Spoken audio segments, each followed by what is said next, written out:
Gonga manyumba ya watu kama mmelipa kodi nyie. Haya, unayemuulizia wewe hayupo. Unajua namuulizia nani? Hayupo, unayemuulizia wewe hayupo. Siku kwenye majumba watu dada kama wewe ya nini unayemuulizia wewe hayupo, unamuulizia nani? Kaka namuulizia kijana mmoja hivi, anaitwa Chuga. Nilijua tu. Anauza kitu. Ndio huyo nilishakwambia wewe hayupo. Wewe dada ambacho uelewa hapo nini? Hayupo huyo. Okay. Jamani. Kuna watu wana roho mbaya sana kwenye dunia wangu. Oya, kuna watu wana roho mbaya sana. Mbona anasema sipo ase? Na kati nipo ase. Vipi mjomba mbona nyinyi huyo alikuwa na nani muulizia wapi? Nani? Sasa kumbe pikipiki ni wewe. Dada, sikia. Wewe tangulia hivi unamalizana naye kwanza wenyewe. Fezia gani yenyewe? Mwacha leo wangu yenyewe ananiletea fezia style gani yenyewe? Sasa si alikuwa anamuulizia mapikipiki ile sasa kama ndio wewe unasemaje sipo ase na kati nipo ndani chali wangu. Vipi ase?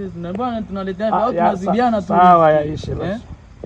Vipi ase? Mbona mimi Yesu muongeleshaje nyinyi? Mbona nakuonaga nyinyi na mama mzizi zako? Vipi baba yako? Yaishe ndugu yangu, nimekosa mimi.